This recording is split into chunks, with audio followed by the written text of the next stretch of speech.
Welcome back, everybody, to another episode of the C.I.C. Lounge. I'm Peter. I'm Jen. And we're going to be coming to you live from New York City. No. We don't do live.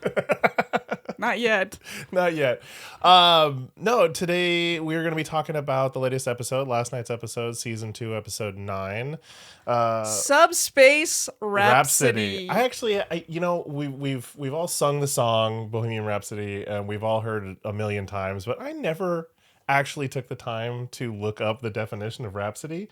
The effusively enthusiastic or ecstatic expression of feeling.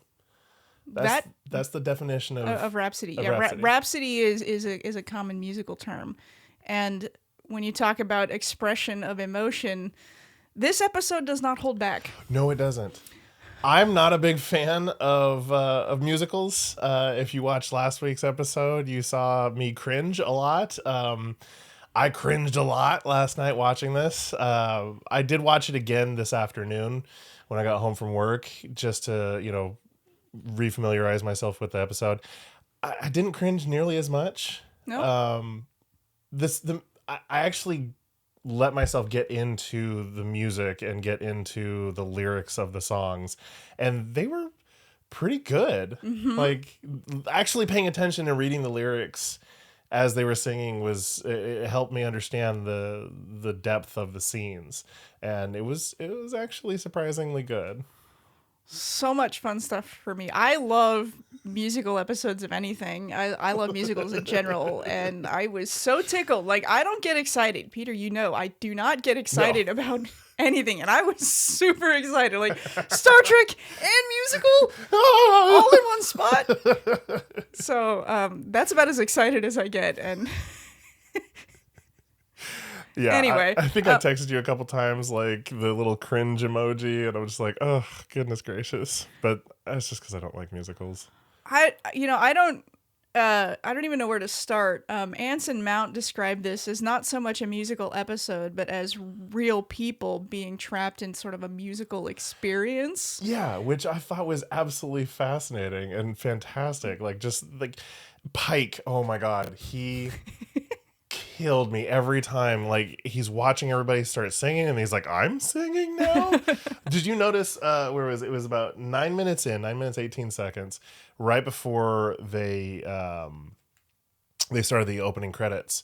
Pike breaks the fourth wall. He comes running up to where Ortega's is, and he's like, yeah, what's going on? And then I think La'an starts singing, and he stands up and he looks over and he kind of just looks at the camera. He's like, kind of rolls his eyes like, oh, why is this happening to us? I loved that scene.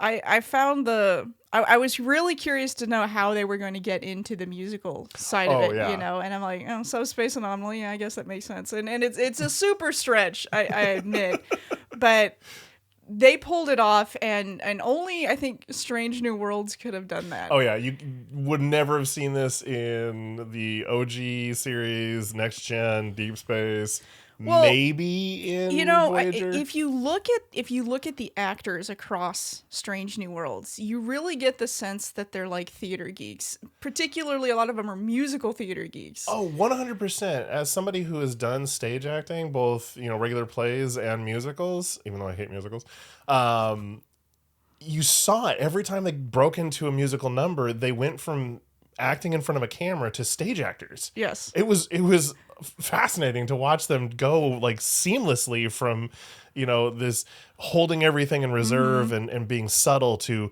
going absolutely flamboyant and off the walls. Yeah, playing to the back row. Yeah, it was a lot of fun to see that, and I really appreciate the producers for taking the show in that direction. I keep saying it that I'm not a fan, but I did think this was a fun, exciting little break in the potential suspense of what this season is going, or what the end of the season is going to give us. Yeah. I mean, we kind of had that with last week's episode with the crossover between Lower Decks and Right. Strange New Worlds. But this one was just, let's really bring the fun out. Yeah, for sure. As far as like the story, the subspace anomaly was kind of, it was a standalone thing, but most of the story was sort of dealing with these character arcs, and particularly relationship. You had Pike's relationship, you had Spock and Chapel's relationship, and then you had La'an and Kirk. Yes. And so this kind of was like tugging at love stories, and if you kind of look at it, like, none of them really resolved in the music. No. Like for reasons unknown, like Chapel and Spock broke up, and it's like Chapel just didn't bother to tell Spock that she broke up with him. Well, that's the thing, is like, can't you just sit there and say, hey, can we put this on hold? I'll be back in 3 months. Right. Like, that's not a big deal. But the war episode, where they were dealing with the Klingon War, that was old news. That was in her past, and the Klingon ambassador coming aboard sort of brought it to the surface, and from that point on, it's like she was pulling back. So the previous episode, they're kissing at the end of it, and then there's an episode where they're pulling back, and now they're just broken up. And I love Spock's "I'm the X." Oh God, I actually enjoyed that number really. It was really well done, and he's got a great voice. Fantastic. Like, when he starts off the singing, in engineering, talking about like the very warp core. Like, the very first song. Yeah, it's like what? Damn. Yeah, he's got some pipes. He does. That's awesome. And then Uhura's song, when she's in engineering, I thought that was fantastic. I kept expecting what's her name, the little old lady, to like poke her head around the corner or something at the very end. I kept like going, where is she? I know she's gonna be somewhere. Well, speaking of Uhura, Celia Rose Gooding, who plays Uhura, is a Grammy Award-winning artist. So that explains why her music was so well done, right? That's what. And so usually when a show does a musical episode, you have like a couple of actors who are musically inclined, and then you have like your lead who isn't at all, and they kind of have to work around it or bring in a vocalist to dub them or whatever. But I didn't see that this time. Like there's so many musically talented people in the cast. I wonder about Chapel though, the woman who plays Chapel. Jess Bush. Yeah. I haven't actually looked up to see if anyone was dubbed or not, but I don't think so. I don't think they would have given her a number if she couldn't sing. I would imagine that they wouldn't, but I don't know. But that Ozzy's got some pipes too, though. So of course, my favorite song is La'an's song. Yeah, I think it's called like "How Would It Feel" or something like that, where she's lamenting and her experience with the alternate timeline Kirk, but really singing about trying to break through her shell, break into a new paradigm of her character. And that really spoke to me at where I'm at in my life right now. Starting a podcast at 42, trying to break the paradigm, break the normal, really stretch myself and what I can do. And she sings it like so beautifully, so powerfully, and she was the one who was really pushing from season 1 to do a musical episode, because her background is musical theater, Christina Chong. So she's like, during season 1, every opportunity she got, she was pulling producers and writers aside, like, we should do a musical episode because she can sing and he can sing and I can sing and we can all sing, and they finally got it. And so they're like, well, we're kind of thinking about it. So she knew before any of the other actors that they had a musical episode coming down the pike. Oh, I see what you did there. Speaking of Pike, why does he suck at relationships?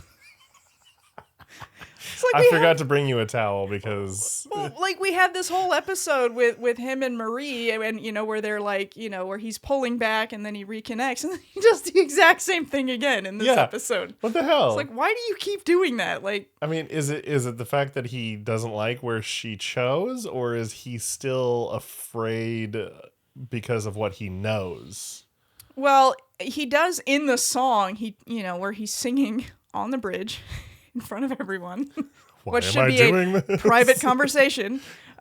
You know, about how with every encounter with her, he's drawing more and more close to her. So there is that fear, you know, of. Oh, that scene was so fun. He drops to his knees and he's like, ah! And La'an is just like, fuck this, goes over and I literally just told you that our singing is a security threat. Compromising us. So she's Click. just like, hang up the phone, right? It's so brilliant how her character, she just sees through it all. Oh my god, seriously. Oh, I did like the shockwave scene when they first Uhura first plugs in the music and the shockwave hits. You know, most of the time you just have like we've seen if I can speak, whenever there's been a shockwave that's hit a ship, nothing happens to the crew. The crew doesn't do anything, or it's just the primary principal crew that we've been following for, you know, X number of seasons. They all shake. This was great because it fluctuated through the ship, and each, you know, deck or hallway or whatever, people would, you know, shudder or react to it. And I was like, okay, finally, thank you. We're getting better at this. We're seeing everyone. And so I appreciated that. So director of this episode, good job, good on you. I also have to say that when they got into the opening credits and they had, I tried to look up who they had, but they had an a cappella group singing the opening music. title. Yeah, that was really fun. Oh, I loved it. Yeah. I like texted Jen right away. I was like, "Oh, Jen, did you get that?" Yes, I did. Yes. I made sure to watch the opening credits this time, because normally I don't. I mean, I saw at the beginning of the season. I assume it's the same. Yeah, for the most part it is. But, you know, every once in a while when they've done these fun little, you know, episodes, like last night's episode, they had an a cappella group do the music. 2 weeks ago, not last week, 2 weeks ago when we had the crossover Strange New Worlds and Lower Decks, they made it animated. Yeah. So every once in a while you get something special. And I really like that. I think, you know, streaming allows you to play with those sorts of things that you just don't see on network television. Helps to have an insane budget to do that sort of thing too. Oh, that would be so nice. Looking for sponsors. So one of the early scenes in this episode is between La'an, who is pretty much reached my favorite character. I mean, I'll always have a command crush on Pike, but as far as I mean, who wouldn't? But as far as like characters and character arcs, like La'an is now my favorite. And I think it's just because I can relate to her so much. But she has this scene in the transporter room with Una-Chin Riley. And Riley just nails it, like... Oh, right off the bat. She sees her and she's like, oh, girl. She picks it up right away. And, you know, and La'an is so flustered by the end of the scene, she goes in the wrong direction. I was just like... I can There's see an energy about you, right? And of course, Kirk has no idea what's going on. So like that was really fun, and what it did was it really set up the next scene the two of them have together, where there's a huge technical flaw, but Riley sings about keeping secrets, you know, and how she wished she wasn't as good at keeping secrets, and that helps sort of La'an, you know, bust out of her shell. But in that scene, there, for whatever reason, she turns off the gravity. Oh, that scene. But they're floating, and I'm like, okay, but the chair right next to him is still on the deck. All of the knickknacks all around they're still there. I'm like, really? That I don't know. I tried not to find a lot of faults in this episode, and that was the one thing that was the only thing. I was just like, well, it for me, it felt odd to do it in the first place. Yeah. There was no reason for it. Like, the idea is that you're in a musical alternate universe reality, whatever. So you express through music, and music comes through the air or whatever. But there's no magic, you know. It's not like, you know, fairies are appearing and animated creatures are going around or anything like that. Like, so But you have to remember, we're in a musical universe now. So like they could have danced, they could have had some choreography or something, and they didn't really need, in my opinion, need to do the wire work, because I was watching it, I'm like, well, I guess that's kind of cool, but it feels a bit clumsy, because like I've got the feeling there was almost a romantic element in the way she takes her hand and whatnot that I felt was kind of strange. I felt it was kind of ethereal, like, here's your fairy godmother trying to help you out of your Right. funk Right. kind of thing. Yeah. I don't know. For whatever reason, I was just watching that and I'm like, well, you didn't need to do that. Yeah, but no. okay, whatever. Still love the episode. Still love the episode. Going back to how they transition so well between normal camera filming television show versus a stage performance, when Una Chin Riley and Kirk are dancing and singing down the hall, you had La'an kind of poking around, trying to be sneaky, but it's like, you're in a hallway that's white, you're wearing a bright red shirt, black pants, and you're not really like just barely poking your head out the side. You like half of her body is sticking out, but that falls into stage acting, because everything, it's not subtle, it has to be out there, right? You know, like you said a few minutes ago, you're playing to the back row, of the back audience. of the auditorium. Yeah. So, but I just saw that and I was like, how are you not seeing her? She's right there. So that song leads into, Kirk and La'an working together, where La'an has decided to share her time travel experience with Kirk's alter ego, and I agree with that decision as far as like telling him, like, so it doesn't come out in song. I was a bit apprehensive about her talking too much about how she feels about the current, like, the Kirk as we know him, just because she actually doesn't know him. Like, they had like one minor dialogue exchange in a previous episode, and then this episode. And so, when she makes the comment, I like the way you look at me too, referring that they both look at her the same way. I felt that wasn't entirely fair, because Kirk looks at everyone like that. Every woman like that. Like, it's kind of... We also have to try and pull ourselves back, because Strange New Worlds is kind of resetting the whole universe with Star Trek. Because yes, the original Kirk that we all know, he was a player. He, basically was smashing with every alien that he came across.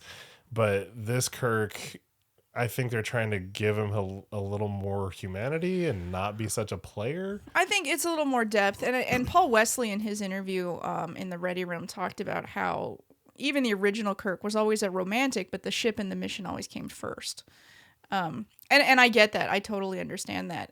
But in this instance, this was about La'an taking risks. Yeah. And I felt that, for me at least, that would have been a very big risk to take to a guy you've only had a couple of conversations with. At least check to see if he's dating anyone before you start gushing. Yeah.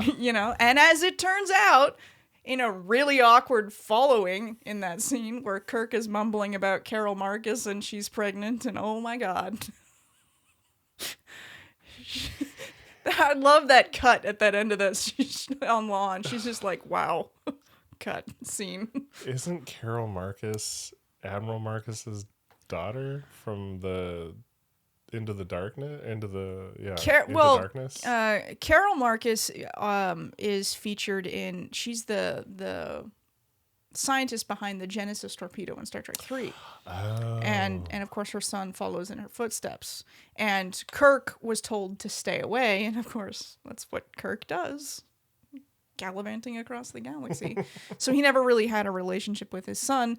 The son was never part of the original series. That was something that was introduced during the movies. So to keep it in canon, of course, they made him. Strange New Worlds made a nod to Carol Marcus, and he says the line like, you'd like her, like Yeah. you two would get along or something, like you're like, because that's what I want to hear. Yeah. I'm pouring my guts out to you Yeah. that I'm in love with you, and you tell me that And you're talking to I me get about your along with girlfriend. your girlfriend. Yeah. Awesome. No. Yeah. I don't want to hear that. And I kind of agree with you that it's not really fair that she's doing this, like pouring her heart out to him, because she's still in love with the man that she knew Exactly. from another timeline. Yeah. This is not the same man. So yeah, when she looks at him and he looks back, she likes that, but she's seeing somebody else. Exactly. That's sort of like what I want to look at. And we kind of see that when she's doing her song in her quarters, where she's like fantasizing about him, where we're finally seeing more of those intimate scenes in that what I wanted to see in episode 3 but didn't. I guess I get to see it in episode 9 as a fairy tale. But even then, I'm like, they don't actually kiss in those sequences. No. There's a lot of touching, but that's in the abstract. I'm sure that everybody realizes this, but that was the whole point. It's like, I can only get so close to you because of the situation. Yeah. Which I thought, as far as like metaphor is, like that was a good shot. That was a good sequence. I loved it. Yeah. Absolutely loved it. Like, I was enthralled beginning to end with this episode. I saw it twice last night because I watched it twice last night? I did not have time. I knew I wouldn't have time today to watch it. So to get my notes and stuff in, like first time I'm just like, nah, I'm just digging this. Okay, Klingons. Oh my god, the Klingon song was off the chains. Oh my god, I love, like, he's fighting the music in him and then he just is like, oh my god. It just busts out. It's just the choreography in the background. I mean, it's like, okay, do that again. Like, just keep, like, I can see more of that. Like, keep going with that for a little bit. Like, they could have done a whole lot more with that. Oh, like, they could have done so much more. I wish they would have. I wish they would have. Like, and it could have been something like where they're getting transmissions coming in from all these different alien ships, where the Gorn are doing something and and the Klingons are doing something, and then like a Vulcan ship is, like, so, you could have had like highlights from all these different ships doing. At the very least, they should have done that with the credits. They should have just had like different ships. Yeah, that would have been fun. I love the lyrics though. Why you always calling us when you got your dramas? It's like, come on. And then gonna draw your last breath at the end of our Mockleths. I'm assuming Mockleths is one of their swords. One of their swords, yeah. Your eternal torture is every Klingon's dream. You know what I mean? Make the blood scream. It's just like, what is going on? This is so ridiculous, but so much fun. Yeah. I don't know. I think those Klingons could go on the road. Like, I mean, I really think like there's something to be had here. Like, there could be a Star Trek, like, legit musical cast that just goes and performs concerts with the Star Trek theme, singing Star Trek inspired songs. I won't go to that. Come on. You can go to that. You can totally come to that. That'd be so much fun. Klingons on stage dancing, doing K-pop types of numbers, and it'd be a lot of fun. No. Oh, God, I'm going to break everything here. Okay, only if I can bring my flask with me. Well, I won't judge. I know you won't judge me. They might. I don't have any more notes for this. I think this was like a beautiful blanket of joy, a calm before the shitstorm that we're gonna see next week. I have deliberately not seen any trailers. I have not been spoiled, but I have some ideas about what's coming next week, and I'm not gonna say what those ideas are. Do we know how long the episode's going to be? I do not know how long the episode's going to be. I hope it's going to be more than an hour. And I don't mean like an hour and 6 minutes. I mean, like, I hope it's like 90 minutes long. That'd be nice. It would be. I don't think it's going to be that long, but maybe an hour and 10 minutes. But I am speculating that it's going to pack one hell of a punch. I think so too, because I mean, the past 2 or 3 episodes have been a little more light. Well, not last week's episode, but the crossover episode, this episode, a little more lighthearted, a little more fun. especially last night's episode. A lot of fun. Yeah, I believe you were correct that next week's episode is just going to be an absolute shit show in a good way, but good storytelling, but it's really going to pull on the heartstrings Yeah. Of the characters we've come to No love this season. Yeah. This season especially, like I think about the episodes in season 1 and I have glimpses of them, like a scene here or a phrase there or whatever, but season 2 just it's going to stick out. it's next level. Like I don't know how they're going to top it next season. I am hoping the writers are taking the time during the strike to really flex those muscles and all right, where are you going to take it? Like, cuz they've set an extremely high bar. Yeah. And there's supposed to be a season 3 as soon as this striking business wraps up. Maybe they can roll into production on it. But yeah. So again, support the actors and the writers. Let's get you guys paid properly. Let's get you guys back out there. And back to work. Yeah. So we've got more content to review. Can't do this without you guys. Right. No, overall, I think this episode was absolutely fantastic. Again, not a big fan of musicals, but this really, it got me. Yeah. I was not cringed watching it twice. Like, a movie that we watched at the beginning of our Anyway. podcast. The movie that shall not be named. Right. Starts with an N, ends with an emesis. Yeah, that really narrows it down. Well, any parting thoughts? Solid music, solid storytelling. I've got the soundtrack on my phone. I'm listening to it in my car. Like, of course you are. Of course I am. Of course you are. Well, thank you all for taking the time to listen to us rant. And if you're watching us on YouTube, thanks for watching. Please leave us any comments, anything you want to ask us, please ask. And as always, I'm Peter. I'm Jen. We'll see you next week.